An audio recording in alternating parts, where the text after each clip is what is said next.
अस्सलाम वालेकुम, मैं इमदाद सुमरो और मेरे साथ हैं इमरान शफ़क़त साहब, टेलिंग्स वाले इमरान शफ़क़त और वाइब्स वाले नूरुल्लाह साहब। बहुत वाइब्स आती हैं नूरुल्लाह साहब से, खबरों की अन्नेवाह और बहुत बहुत खबरें देते हैं ये लोग और डेंजरस वाइब्स। अच्छा, अभी हम बैठे हुए थे, ईद थी तो हमने डिस्कस कर रहे थे हमेशा की तरह। है आज नहीं मतलब आज पहला दिन गुजर गया, पहला दिन मसरूफ़ दिन पहला दिन होता है ना, बाकी तो फिर वो टरू और मरू फिर मतलब साथ साथ असल इंजन तो आज का दिन होता है ना, बाकी बोगियाँ हैं दो और।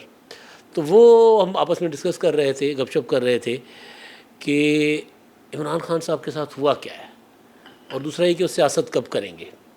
आज ही अभी मैं मेरे इल्म में नहीं था, नूरुल्लाह साहब ने मुझे बताया कि जी इमरान खान साहब ने आज नमाज बर वक्त अदा की थी, नमाज ईद। पिछली ईद पे की थी, छोटी ईद पे की थी शायद छोटी ईद भी की थी, हाँ वो भी तस्वीर आई थी जमान पाक से अंदर से। हाँ, वो बस इनके प्राइम मिनिस्टर के होते हुए यानी प्राइम मिनिस्टर का ओहदा और ईद की नमाज ये इकट्ठे नहीं चल सकते थे। नहीं चल सकता, वो कोई ज़ाहिर है कोई हिसाब किताब होगा ना। और तो चलते हिसाब किताब तो अच्छा, तो मैंने ना चाय ਤੁਹਾਡੇ लगा वाले के चाय आगे से तुसी भी चाय एक इमरान शफ़क़त साहब अकेले पी रहे थे तो नूरुल्लाह साहब को वाइब्स आ गई, उन्होंने कहा मुझे भी चाय पिलाएं।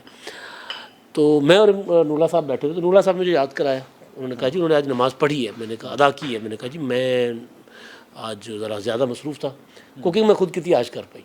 अच्छा जी? खाना आप बनाया की सर, बकरे का गोश्त, आलू बड़ा वाइट चावल सर, बीफ पुलाव वो खाएंगे सर, हम वो खाएंगे। इनकी बेगम बीफ पुलाव बहुत अच्छा बनाती, बहुत उसको कहते हैं वो अपना यखनी पुलाव। यखनी पुलाव।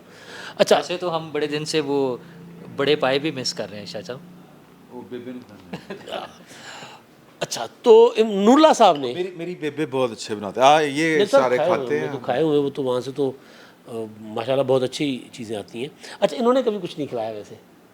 ये सर तस्वीर साढ़े घर कुछ नहीं बनता। नहीं, ये ग्रुप में तस्वीर लगाते हैं और वो चीज़ें जो आम तौर पे घरों में नहीं बनती, मिसाल के तौर पे वो एक तो हलवा पूड़ी होती है ना, एक और होती है उनकी कहते ने भटूरे। अच्छा भटूरे, गोलगप्पे, ऐसी आइटमां ना वो ग्रुप च अजय खाता बस। अच्छा, कोई पता नहीं तस्वीरों के तो और ना चुकता, जिस तरह गवर्नमेंट वॉक करने जाता है, वॉक करते हैं कि नहीं करते, लेकिन तस्वीरें लगाते हैं। तस्वीर अच्छा वाक लाहौर च कर ਰਿਹਾ ਹੁੰਦਾ, तस्वीर ਜਿਹੜੀ ਹੈ ਨਾ ਉਹਨੇ ਉਹ ਲਾਈ ਹੁੰਦੀ ਉਹ ਕੇਟੂ ਦੀ, हाँ नथिया गली दी, नथिया गली दी, अपना वो जी लंदन आई ब्रिज दी। अच्छा खैर सर जी, नूरुल्लाह साहब ने मुझे फिर वो याद कराया क्योंकि मैं नहीं देख सका था आज खबरें। इन्होंने मुझे बताया कि आज उन्होंने नमाज अदा की है। तो मैंने कहा खबर होगी, खबर है नहीं, खबर इससे बड़ी आ गई। अच्छा वो जो हम मतलब डिस्कस करते हैं ना कि उन्होंने सियासत क्यों नहीं की अभी तक। मतलब 5-6 लोग थे जिसमें से 3-4 तो गार्ड्स नज़र आ रहे थे, पता चल रहा था गार्ड से, और बाकी लोग भी मतलब कोई नॉन फेस नहीं था। आप ये देखें कि साबिक वज़ीर आज़म एक इतनी बड़ी पार्टी के सरबराह अपनी तरफ से, और कोई उनके साथ नहीं था। वो जो तन्हा वाला उनका था ना कि मुझे तन्हा किया जा रहा है। अच्छा, उन्होंने शायद ख़ुद को मान भी लिया कि मैं तन्हा हो गया हूँ, ना वो निकलते हैं ना किसी से मिलते हैं।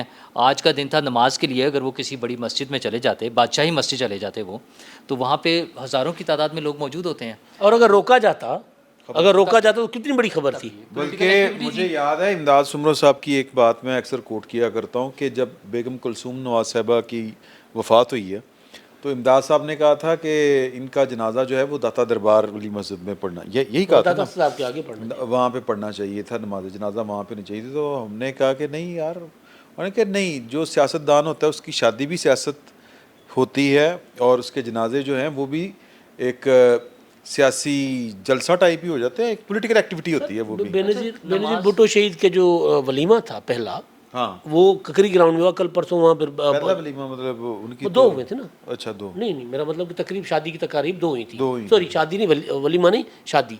हाँ। खातून की तो शादी की तकरीबें दो हुई थी। अच्छा। एक हुई थी खवास के लिए, ठीक है, लेकिन पहले अवाम के लिए हुई थी। ओके कि भाई अब मैं अपने कारकुनों में जाऊँगी। हाँ। उसके बाद फिर जरदारी साहब ने क्या जरा तुसी करना है कर लो, अपनी वालदा ने क्या जरा तुसी अपने करीबी बुलाने ने बुला लो, लेकिन मैंने पहले पब्लिक में जाना है।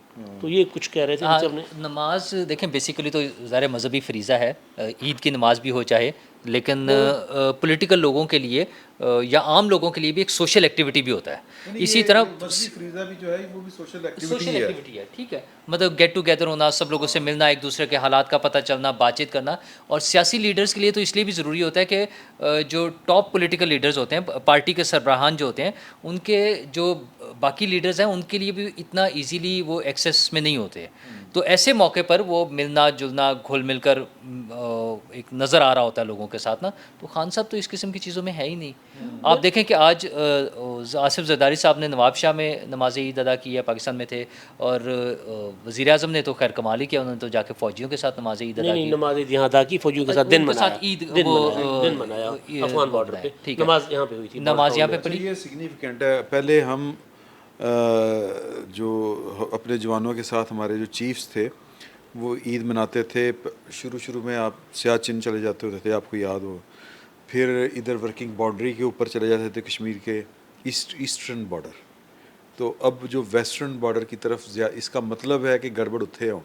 नहीं गड़बड़, एक ये चीज़, और दूसरी ये चीज़ कि वज़ीर आज़म और आर्मी चीफ खुद यानी सफ़ा असल असल असल हाँ पेज हाँ, जो है ये वो भी असल मैं पेज। मैं मैं खालिस्तान जो दिफाई नुक्ता नज़र हाँ, से नहीं, देखा वो तो बड़ा इम्पोर्टेंस है। वहाँ पर इशू है, अब हमारे लिए वहाँ पर इशू है जी। अच्छा, जो जो मेरे लिए ना हनुल्लाह साहब, समाजी, आसिफ जरदारी साहब ने भी महदूद नमाज अदा की होगी खवास के दरमियान, बिलावल ने भी खवास के दरमियान अदा की होगी, इवन शहबाज शरीफ साहब ने भी। इमरान खान साहब ज़ेर ताब हैं, इस वक्त अपोजिशन में है, एक्टिविटी चाहिए होती है अपोजिशन को। अगर वो बहाने ढूंढ रही होती है, अपोजिशन तो बहाने ढूंढ रही होती है। मिसाल के तौर पे वो किसी की वफात के ऊपर अफसोस करने जा रहे हैं जी, अच्छा, और कुछ नहीं होता था। आप याद कीजिए कि नवाज शरीफ साहब जब बेनज़ीर भुट्टो साहबा की हुकूमत थी मेरा ख्याल है, तो वो और कुछ नहीं खुली कचहरी लगा लिया करते थे। वो बाद में खुली कचहरी से उनको जान छुड़ानी मुश्किल हो गई थी, तो वो खुली कचहरी लग रही है जी। अच्छा, खुली कचहरी में क्या है कि लोग अपने मसाइल बता रहे हैं। तो ये सियासतदान जो है वो, और फिर हो हिस्ब इख्तलाफ में और ज़ेर ताब भी हो, और वो इस तरह का मौका से फ़ायदा ना उठाए, तो इसका मतलब दो बातें हैं कि या तो वो सियासतदान नहीं है या फिर उसकी नज़र कहीं और है। दूसरी बात ये हो सकती है, पॉइंट ये है कि वो सियासतदान नहीं है और इसी वजह से उनकी नज़र किसी और जगह किसी और जगह पे है, इसी वजह से, क्योंकि कहते हैं दोनों चीज़ें हो रही है ना। एक तो सियासतदान नहीं है वो, ना सियासत को वो पसंद फरमाते हैं, ना उन्हें पार्लियामेंट पसंद है। लेकिन दूसरी चीज़ है कि वो हुकूमत बड़ी पसंद है। हुकूमत में तो आना चाहते हैं ना वो तो। अच्छा, उसके लिए भी उनका डिफरेंट वो स्टाइल है। वो तो चाहते हैं कि बादशाहत होनी चाहिए।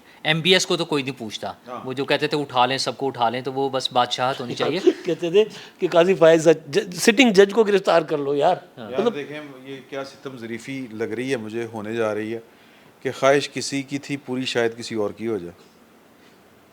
मतलब जो काजी फायसा साहब को गिरफ्तार कराना चाहते थे, जो मिले हुए थे, नहीं, वो जो कहते थे कि MBS के खिलाफ कोई नहीं बोलता, तो पाकिस्तान में क्यों नहीं नहीं उस तरफ हम नहीं जाएंगे। अल्लाह करे। अच्छा, नहीं मतलब नहीं बोल रहे हैं, लोग बोलते हैं उस तरह बोलते हैं, लेकिन उस MBS वाला माहौल अल्लाह करे ना। अच्छा, लेकिन दूसरा उनका मसला और भी तो है ना। चीन वाला आ जाएगा, खान साहब ने चीन वाला भी माहौल बड़ा पसंद, बड़ा ईरान का पसंद सी, ईरान दा, चीन चीन दा, दा, शुक्र है साउथ कोरिया दा नहीं उन्होंने किया। नहीं वो तो वहाँ गए नहीं ना, असल में पता नहीं मौका ना मिला। होगा। अगर वहाँ जाते तो, अगर नहीं, उसमें दोनों चीज़ें होनी थी। एक तो उन्हें वो सिस्टम बड़ा पसंद आना था, दूसरा उन्होंने वहाँ जाकर ये भी बताना था कि साउथ कोरिया को मैं साउथ कोरिया वालों से भी ज़्यादा जानता हूँ, ये उन्होंने लाजमी बताना था। इमरान खान साहब जो हैं वो कितनी हकारत से 18वीं तरमीम का जिक्र किया करते थे। पाकिस्तान के मसाइल की जड़, जड़, NFC अवार्ड, मतलब आप ये नहीं, ये आए किस कूचे से थे, और इनकी जो बागें थी या मतलब जो इनको डोरे हिला रहे थे वो कौन लोग थे और क्या आए चाहते तो थे। पता नहीं किस कूचे से हैं, लेकिन निकले उसी वो शेर वाले कूचे से ही हैं। बड़े बेआबरू के तेरे कूचे से हम निकले। अच्छा नहीं, मैं ना पता मैं सोच रहा था सुनना निकलना खुर्द से निकलना आदम का सुनते आए थे, लेकिन बड़े बेआबरू होकर तेरे कूचे से हम निकले। अभी अच्छा, और वैसे बेआबरू होना भी बाकी है। अभी बाकी है, अभी नहीं हुए। अच्छा वैसे अच्छा, तो मैं कल नाम लिए वैसे मैं ना, बगैर, मैं अपने नाजरीन के लिए, हाँ। यार हम जो हंस रहे हैं ना, कसम से दिल रो रहा है। ये नहीं है कि किसी, अच्छा मसला ये है कि खान साहब को ये बात समझ नहीं आती, ये बेबसी की हंसी है, बेबसी की हंसी है, उनको ये बात समझ नहीं क्योंकि आती। हम वो लोग थे जो पहले दिन से कह रहे थे कि इमरान खान साहब जो सियासत कर रहे हैं ये पाकिस्तान की इस्टेब्लिशमेंट को बहुत ज़्यादा ताकतवर कर रहे हैं, और एक वो वक्त आएगा कि पाकिस्तान की इस्टेब्लिशमेंट के पास जो है वो लाइसेंस टू किल मिल जाएगा और लोग जो हैं वो उसके ऊपर एतराज़ करने की भी पोजीशन में नहीं होंगे। और वो हमें अब उसी स्टेज पर ले आएंगे। और ऑलमोस्ट हम उस स्टेज के ऊपर हैं कि अब आप देखें, बात ये है कि किस किस बात का यहाँ पे हम जिक्र करें। मैं कल वैसे एक इत्तफाकन एक जिक्र छेड़ पड़ा कि हमारे एक दोस्त हैं वो मतलब इमरान खान साहब की मोहब्बत में वो फना हुए जा रहे हैं, तो लेकिन उनको पता है कि हालात क्या हैं। हम ये बातें हम उनसे भी किया करते थे, तो वो अब वो अपनी भड़ास उस तरह तो नहीं निकाल सकते, तो वो अब जिक्र दबे अल्फाज में करते हैं। तो लेकिन वो जिक्र जो हो रहा होता है वो भी पता चल रहा होता है किसकी मोहब्बत में है और किसकी नफ़रत में है। तो उनको मैं कल कहता कहता मैं तो समझ रहा, मैंने उनको कहा कि अगर आप चाहते हैं कि आप जो हैं आप मतलब अपने ठीक ठाक रहें, तो आपका शुमार जो है वो उस तरफ वाले लोगों में ना हो, तो आपको चाहिए कि थोड़ा सा एतदाल के साथ काम लें। और अगर आपको बहुत ज़्यादा मोहब्बत तंग कर रही है तो फिर उसका दूसरा तरीका है खुल के सामने आ जाए। तो मतलब लोग जो हैं वो जिद्दोजहद करते हैं अपने नज़रियात के लिए, आपको करनी चाहिए। तो उन्होंने कहा कि नहीं नहीं नहीं नहीं नहीं नहीं, इस तरह की बात नहीं। लेकिन आप कहते हैं कि मैं तो समझ रहा था कि ये मिनिमम वो लेवल है कि इस यहाँ तक हम बात कर सकते हैं। तो मैंने कहा कि आप लोगों को लग रहा है कि बड़ा जुल्म हो गया। मैंने कहा ये अभी कानून ने अपना रास्ता लेना है। अभी वो जो 102 हैं वो पता नहीं 602 होंगे या कितने होंगे बाद में, अभी उनके ख़िलाफ़ जो है वो ट्रायल शुरू नहीं हुआ। अभी इमरान खान साहब के ख़िलाफ़ बाज़ाब्ता तादीबी कार्रवाई, कानूनी कार्रवाई जो बाज़ाब्ता है वो शुरू नहीं हुई, और आप तब आपको लगेगा कि असल जुल्म अब हो रहा है, हालांकि वो कानून के ऊपर अमल हो रहा होगा। तो ये होना बाकी है सर। और ये हमारा जो है वो जो हम पहले दिन से ये बातें करते थे, वो जिस तरह आप कह रहे हैं कि हम थोड़ा से दुखी दिल के साथ ये वाली बात करते हैं, तो सर इसमें कसूर किसी का नहीं है, उनका अपना खान साहब का अपना। नहीं, मुशीरों का भी है, सुनते किसी की नहीं है। लेकिन अब अगर लेकिन असद सुनते वो वही हैं जो सुनना चाह रहे सुनना होते हैं। चाहते हैं। अब अगर और असद लोग फिर वही बातें करते हैं। वो ऑडियो जो आई थी यास्मीन राशिद साहिबा की, जो उन्होंने सदर ममलिकत से गालबन बात की थी कि ये कुछ करें, यहाँ पर तो ये हो रहा है सदर साहब के साथ, सदर साहब के साथ, वो तो मेरी बात सुनते नहीं वो तो हैं, बात सुनते हमारी नहीं। बात और आप मुझे कुछ तो करें। असद उमर ने कहा कि तुम खामोश रहो, खामोश रहो। असद को मैंने कहा, असद ने कहा नहीं इस बात तुम इस पर मामले बात में नहीं ही ना करनी, इस पर बात नहीं करनी। हाँ। अब असद उमर क्या कह रहे हैं? असद उमर कहते हैं कि जी मैंने तो बहुत समझाया था इमरान खान साहब को। वो समझा के ही तो वो फिर इस नतीजे पर पहुंचे थे ना कि यार कि हम इस पे क्या बात करें, ना करें बात। अब ये वाली वो सुनते थे नहीं, वो नहीं, वो सुनते भी नहीं थे। दूसरा जो इशू था ना, जो पर्सनली मुझे मेरे शुरू में जब इमरान खान साहब प्राइम मिनिस्टर बने थे तब से, कि जो लोग इख्तलाफ करते थे ना उनके खिलाफ ट्रेंड चलना शुरू हो जाते थे। अच्छा, वो इख्तलाफ अगर 1-on-1 मीटिंग में भी था तो एक होता है ना कि बंदे की सरेआम बेइज्जती हो जाए तो चलो ठीक है। वो कहते हैं ना चौधरी के मुंडे नूं कुड़ता मिरासी के मुंडे ने, तो मिरासी जुलूस लेके पहुंच गया और यार पहले किसी ने आवाज़ नहीं दी। अच्छा, उसमें दो चीज़ें हो रही थी। एक तो खुशामद किसी भी जगह पर होती है, पॉलिटिकल पार्टी हो, हुकूमत हो, हर जगह होती है, लेकिन यहाँ पर कुछ ज़्यादा ही हो गई थी। इवन उसको जो मज़हबी टच दे दिया गया था बुशरा बीबी की तरफ से भी, और या मकबूल जान साहब जैसे लोग भी थे, जब वो चीज़ों को कि वो पता नहीं कोई ऊपर से आ जाती थी, किसी को ख्वाब आते थे, कोई ऐसे इशारे मिल जाते थे, तो खान साहब को बताया ये जाता था कि वो तो कोई आसमानी मखलूक के तौर पे और पता नहीं क्या चीज़ें हो रही हैं। तो जब इस तरह की चीज़ें होंगी तो इंसान का दिमाग वैसे ही ख़राब होता है। इमरान खान साहब का तो खैर पहले से ही था, वो अपने आप को अपने से करीब करीब भी किसी को नहीं समझते, हर चीज़ में वही सबसे आला और अरफा अपनी तरफ से बने हुए थे। लेकिन यह कि इन चीज़ों ने भी आई थिंक रोल प्ले किया है। लेकिन एक चीज़ होती है ना बंद कमरे में, एक चीज़ अगर प्रेस कॉन्फ्रेंस करके ये कहना कि इमरान खान नहीं तो पाकिस्तान नहीं, इमरान खान के बगैर पाकिस्तान का तस्वुर नहीं है। और ये पूरी प्रेस कॉन्फ्रेंस कैंपेन होती है। उनकी हुकूमत ख़त्म होने के बाद जो 13 महीने कैंपेन चली है कि इमरान खान हमारी रेड लाइन, जिसमें इमरान खान साहब खुद ये ट्वीट करते थे इस हैशटैग के साथ कि इमरान खान हमारी रेड लाइन।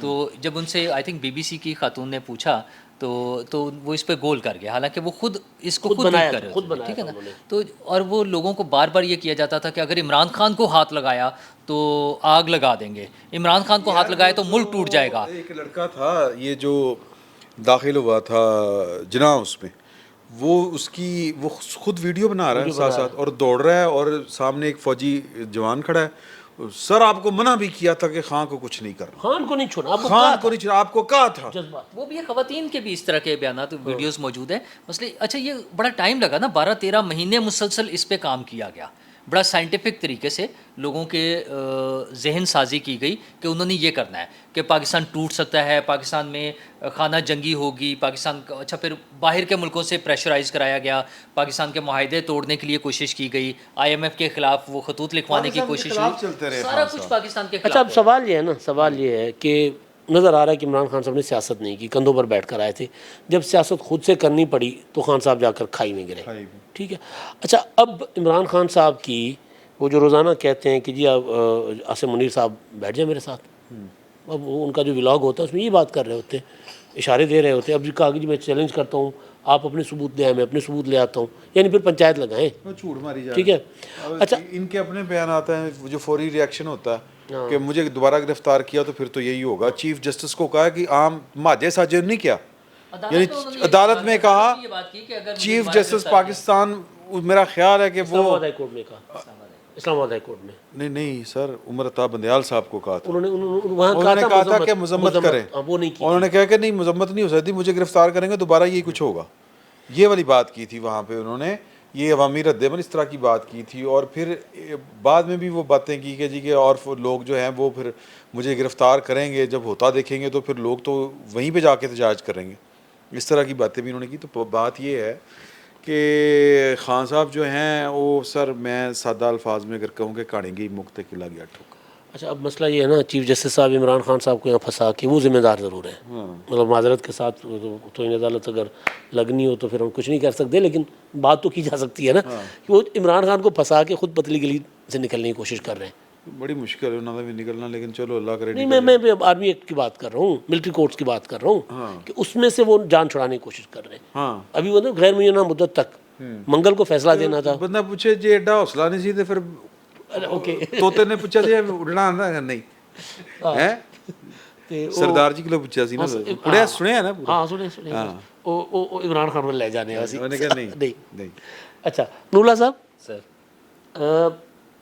क्या होना है अब देखिए, गिरफ्तारी तो नहीं हुई अब, लेकिन आपकी खबर जो थी कि वो ईद से पहले गिरफ्तार होंगे, उसमें मेरे पास भी इंफॉर्मेशन है कि कुछ इशूज़ थे कि वो बाद में चेंज हो गया फैसला, गिरफ्तारी की खबर ठीक तैयारियां तो थी, थी, तैयारियां थी। हाँ, वो अच्छा, डिले हो लेकिन अब इमरान खान साहब ने खुद कहा है कि जी मुझे ईद के बाद गिरफ्तार करेंगे।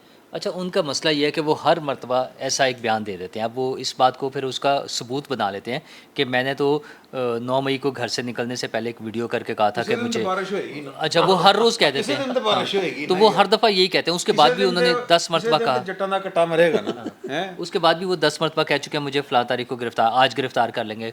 फिर ये उनकी रूटीन है। फिर अपने कत्ल के बारे में भी उन्होंने पहले एक वीडियो बना के 4-5 लोगों के नाम दे दिए थे, फिर जब वो वज़ीराबाद वाला वाक़या हुआ तो उन्होंने कोई और नए नाम अच्छा, वो नामों से मुकर गए हैं वैसे। हाँ, वो जो वीडियो थी ना, मैंने वीडियो बना के रखी, उसका जिक्र नहीं करते अब। हर चीज़ से ही मुकरना होता है उन्होंने। तो वो साजिश भी पहले वो साइफर आया था, फिर अमेरिका था, फिर क्या वो थे बाजवा साहब थे, फिर अंदरूनी साजिश थी, फिर वो करते करते मोहसिन नकवी साहब तक आ गए कि उन्होंने साजिश की थी, फिर नजम सेठी पर आई थिंक आ गए। तो वो किसी दिन हुसैन नकानी पे तो किसी मोहसिन नकवी पर आपका और इमरान साहब का नाम भी आ सकता है कि इन्होंने साजिश की है। वो नहीं, अगर उनको टाइम मिला हमारे व्लॉग सुनने के तो वो कह देंगे कि यार इन्होंने मेरी हुकूमत ख़त्म की है, क्योंकि हमें तो नज़र आ रहा था ना। टाइम तो बहुत है उनके पास, क्या करते हैं यार? वो अंदर बैठे क्या कर रहे होंगे वैसे, सवाल है। पहले तो भाई देखिए ना, मुलाकातें होती थी, इजलास होते थे, मीटिंगें होती थी, अब तो कुछ नहीं है।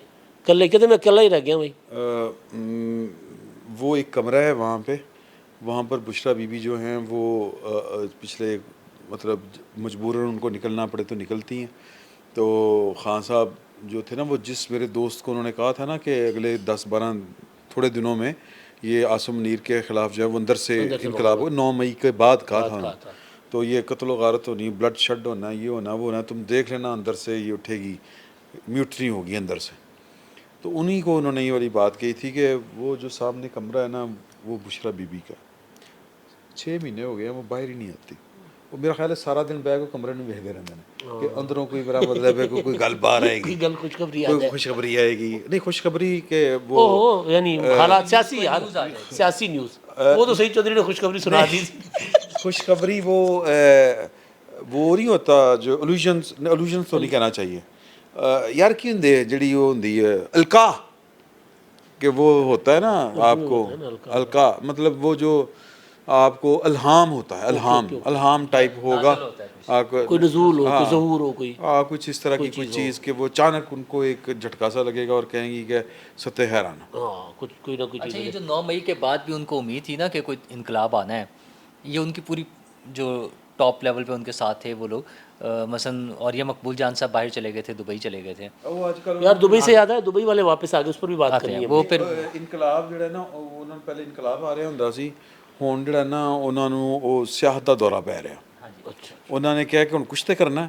ਪਹਿਲੇ ਚੰਗੀ ਭਲਾਈ ਰੋਟੀ ਦਾਲ ਰੋਟੀ ਇਧਰੋਂ ਚੱਲ ਰਹੀ ਸੀ, मतलब कौम ਨੂੰ ऐसा उल्लू बढ़ाओ, मैं माफ़ी चाहता हूँ ये अल्फाज इस्तेमाल करते कुछ लोग करते हैं, और उनकी दाल रोटी इसी तरह ही चल रही होती है कि वो लोगों को इस तरह की कहानियाँ सुनाते हैं। एक वो लाल टोपी वाले थे ना जरा, इंशाल्लाह लाल किले लाल मस्जिद के नहीं क्या है जी, वो लाल किले के ऊपर लाल झंडा लहराएंगे। हाँ, छोड़े वो अपने किचन के हरा अंदर जिस झंडा। तरह वो असला लेके बैठे होते थे कि ये यहाँ से हाँ, शुरू होगा वो। तो वो कहानियाँ सुनाने वाले लोग जो है ना, अच्छा कहानियाँ बिकती हैं भी बहुत। और ये साहब को भी तो घोड़ों की टापों की आवाज़ें और खुरासान से बुलंद होते हुए काले अलम उनको नज़र आते थे। आदमी ने, मैं माफ़ी चाहता हूँ कि पहले बाजवा साहब जो थे वो ख़ास जर्नैल थे, रोज़ा इस्तग़फ़ार यार। जो दरबार नबूवत में उन तक उनको रसाई थी, फिर वो गुस्ताख रसूल भी गुस्ताखी करती उन्होंने, बाएं हाथ से ले रहे थे।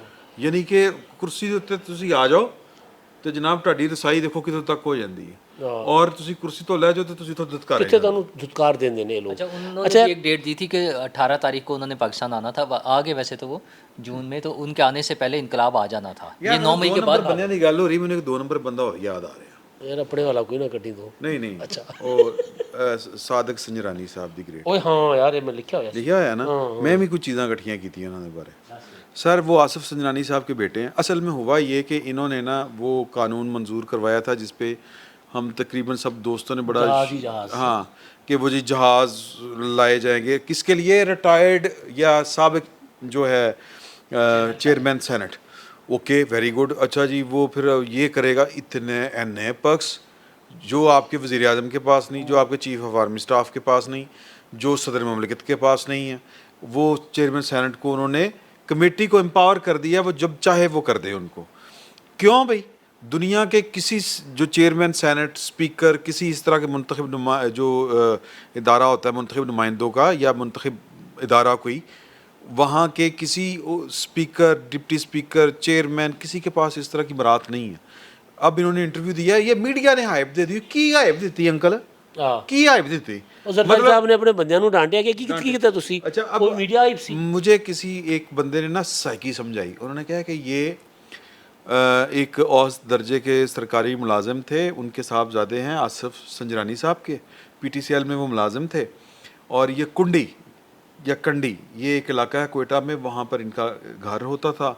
ये इनके जो फुफा हैं, मैंने उनका नाम लिखा हुआ है, वो हैं अयाज़ ना सॉरी मीर इब्राहिम रैकी। इनकी जो फुफी थी वो उनके दूसरे अकद में आई थी और इस्लामाबाद में वो क़याम पजीर थी, और इनको उन्होंने अपने साथ रख लिया। ये वहीं पे परवान चढ़े हैं, सरकारी स्कूलों में पढ़े हैं, और फिर चलते चलते हमारी एक सबकी दोस्त हैं, उनके ज़रिए ये किसी आलमी इदारे में अपॉइंट होना चाह रहे थे, और पाकिस्तान की एक अहम शख्सियत ने उनकी सिफारिश की थी, हमारी एक दोस्त से। तो उन्होंने तो कानों का हाथ लगाया कि जब उनके टेस्ट वगैरह लिए तो उसमें तो ये नील बटा नील थे, ईमेल तक नहीं कर सकते थे, वो जो ड्राफ्टिंग श्राफ्टिंग जो ऑफिशियल वर्क होता है वो नहीं कर सकते थे। तो उन्होंने कहा कि ये बोझ हम नहीं उठा सकते। वो बोझ फिर जनरल फैज़ ने चुक लिया। पहले उन्होंने इनको जो यूसुफ रज़ा गिलानी साहब का कोऑर्डिनेटर लगाया। कोऑर्डिनेटर लगने के बाद इन्होंने अपने 22 साला भाई, उनका नाम था जनाब अली, मैंने लिखा हुआ है रज़ाक संजरानी, 22 साल की उम्र में वो सैंडिक एक प्रोजेक्ट था उसके वो MD लगे, और लोगों ने हाहाकार मच गई कि यार कि ये अरबों खरबों का जो प्रोजेक्ट है उसका MD किस शराइत के ऊपर, अहलियत के ऊपर लगाया गया। कहीं पर कोई वो जो होती है इश्तिहार दिया गया, रिक्रूटमेंट किस तरह हुई, अपॉइंटमेंट किस तरह हुई, फिर ये केस बना, और अभी तक जो यूसुफ रज़ा गिलानी साहब हैं वो ये केस भुगत रहे हैं। यूसुफ रज़ा गिलानी साहब के कंधों के ऊपर 2 बड़े गलत किस्म के बोझ हैं। एक है अपनी आपा फरदौस आपा, वो भी उतरों आई सी तो उनकी पीपल्स पार्टी ठीक है यानी भाई लोगों वालों और ये भी सादिक संजरानी साहब भी जनरल फैज़ हमीद साहब और उनके जो उस वक़्त के बड़े थे उनकी आशीर्वाद के साथ ये फिर सेनेटर मुंतखब हुए कोऑर्डिनेटर से और फिर यूसुफ रज़ा गिलानी साहब के मुकाबले में ये सेनेटर जिस तरह मुंतखब हुए दोबारा वाह दोबारा नहीं, चेयरमैन सेनेट उससे पहले जब आसिफ जरदारी ने बनवाया हाँ फिर आसिफ जरदारी ने तहरीक कदम एतमाद लाई तो उनके वोट खा गए फिर यूसुफ रज़ा गिलानी के खा गए। के मुकाबले में 7 वोटों का हेर फेर जिस तरह हुआ ठीक है तो ये मतलब और फिर इनका जो घर है अब 9 सार एक जगह है कोयटा में सर 6 से 8 एकड़ पे इनका घर है और वो जो अरबों वाला है ना महल बिल्कुल पाकिस्तान में दो एक तो रायमंड में है ना ये वो मियां साहब का ना यूएई वालों का महल जो है ना वो ख़ास अपनी इमारत जो है ना उसका जो आर्किटेक्ट है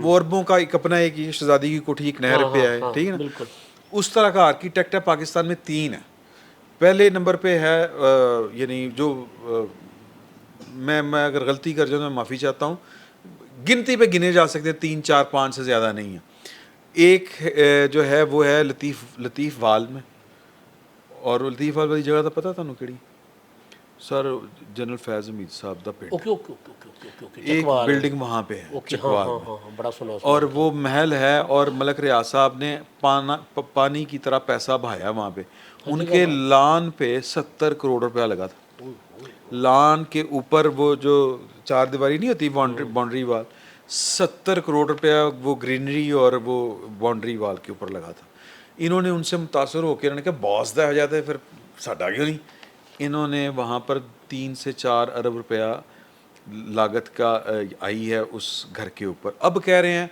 कि जी के मैंने तो 50,000 बढ़ाया है और मैं तो ये लेना भी नहीं चाहता है साइकी ये है कि वो जो हटो बचो सरकार वाली एक होती है ना कि आगे ज़िले सुबहानी कंदीले नूरानी तो पता नहीं कीड़े फलाना वो बा मुलाजा होशियार सर वो आपके पास पैसे भी हो ना वो ठटके वो शशके जो हैं वो आपको नहीं मिलते तो ये वो शशके और वो जो है लल्ले तललों के लिए ये वाली कानून साजी की गई है और रज़ा रब्बानी साहब ने भी इसमें भरपूर साथ दिया कमाल किया वैसे और भी वो जो क्या हैं वो पीपल्स पार्टी के मांडवी वाला ना मांडवी वाला ने तो सर बैंड बजा दी दूसरे वाले यार अयाज नाइक साहब और अयाज नाइक साहब फारूक नाइक अयाज नाइक तो अदाकार थे फारूक नाइक साहब जरदारी साहब अगे मुकर ही गए जरदारी साहब ने तो फिर मैं वो पंजाबी च कहते ने झोर ला दी वो ला देंगे झोर हाँ ला देंगे उन्होंने कईयां दी लाई झोर ला दी उन्होंने शर्म नहीं आती तो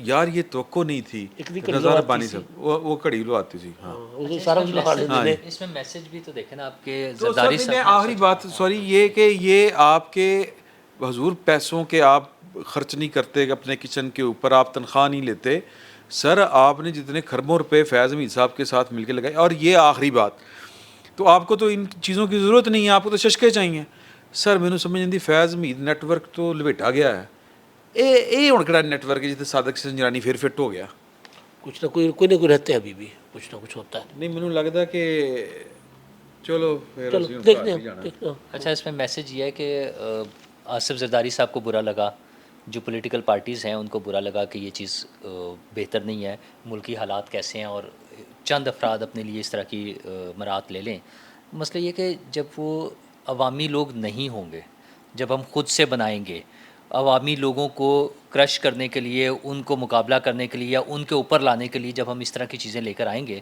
तो फिर यही कुछ निकलेगा दो निकलेगा हाँ बिल्कुल इमरान खान साहब का इशू पता क्या था उनके 2 पर्सनैलिटीज़ के साथ पर्सनैलिटी क्लैश था नवाज शरीफ और बेनज़ीर के साथ अच्छा वो कहते हैं जी मैं तो ऑक्सफोर्ड में तो बड़ा जनाब वो प्ले बॉय तो मशहूर होता था ये पता नहीं कौन सी हैं नहीं रोटी खाने उसके घर जाते थे अच्छी रोटी वो खिलाती थी उनका अपना वो मौजूद है रिकॉर्ड पर मैं गुजारिश ये कर रहा हूँ कि वो उनको लगता था कि यार कि ऑक्सफोर्ड तो चैम्पियन मैं था हालांकि वो स्पोर्ट्स बेस के ऊपर गए हुए थे और वहाँ की जो एलीट क्लास थी वहाँ का फेवरेट है समझ रहे हो ना तो मैं सी तो ए बेनज़ीर सिर्फ प्यो दा पुट्टो सी ਉਹਦੀ वजह तो अच्छा नवाज शरीफ अच्छा पाकिस्तान वापस आए नवाज शरीफ साहब जनाब आते से चल गेंद करा मैंने वो कहते यार है कि पैसे दे सिर ते उन्होंने कहा यार ना मेरे नाल सोना ना मेरे घर इयां दियां लत्तां ना मेरे घर हैं जी, मुंह एडा लम्मा गोल ज्यादा मुंह में, और जो मतलब ना नैन ना नक्श, ये बातें खुदा की कसम वो वो करते थे, करते हैं और ये करते लोग थे। मैं सुनिए अभी हैं भी- ना, आप सुनिए ही हैं। अभी भी करते हैं और आके कहता था चलो गेंद करवाओ मुझे, तो ये तो वो तो मैं तो सर उठो एक काम शुरू लेकिन है। ज़मीनें ली थी। वैसे तो वो जो बातें करते हैं वो हम कर नहीं सकते। चले बहरहाल मेरा ख्याल है बहुत टाइम हो गया, काफ़ी सारी बातें और भी करनी थी हमने। अभी तो लंदन प्लान का मामला था, लेकिन चले अपने अपने व्लॉग में कर लेंगे अब हाँ कुछ और चीज़ें। लंदन नहीं, दुबई, दुबई से वापस आ गए। इलेक्शन भी अभी मेरा ख्याल है आप लोगों की इन्फॉर्मेशन है कि शायद दोबारा कोई खटपट हो गई है इलेक्शन की। एक यार एक दो दो होनी बातें नहीं, उस पर कर लेते नहीं मेरा ख्याल है कि देखें बात ये है कि मुझे लगता है कि जो 2-4 प्लेयर है ना, तो वो एक प्लेयर जो है ना वो उसको लग रहा है कि कोई गड़बड़ हो गई है। ये उसके अपने एहसासात हैं, उसकी अपनी रीडिंग है जो कि गलत भी हो सकती है, और कुछ की रीडिंग है। मैं समझता हूँ कि देखें बात ये है कि आपके हाथ में माइक है, अब इस माइक से मेरी आवाज़ जो है वो लोगों तक जा रही है, फ़ायदा हो रहा है ना मैनू। तो मैं ये चाहूँगा ये माइक ऐसे ही पड़ा रहे, आपके हाथ में ही रहे, आपके कंट्रोल में रहे, तो मैं फिर उसके लिए जो है ना वो तिगड़म करूँगा कोई ना कोई। मैं आपको भी इस तरह का, आपको भी किसी शीशे में उतारने की कोशिश करूँगा। सर तुझे मैक नहीं छड़ना, लेकिन मैं नहीं मैक नहीं छड़ना। लेकिन मैं नहीं ना, मैनुल्ला सब लेके जाऊंगा। नहीं, अभी देखे ना, अभी आप बात कर रहे थे कि सादिक संजरानी साहब अभी तक क्यों नहीं जा रहे हैं, हाँ ठीक है ना। तो बहुत सारी चीज़ें हैं जो अभी बिल्कुल क्लियर नहीं है।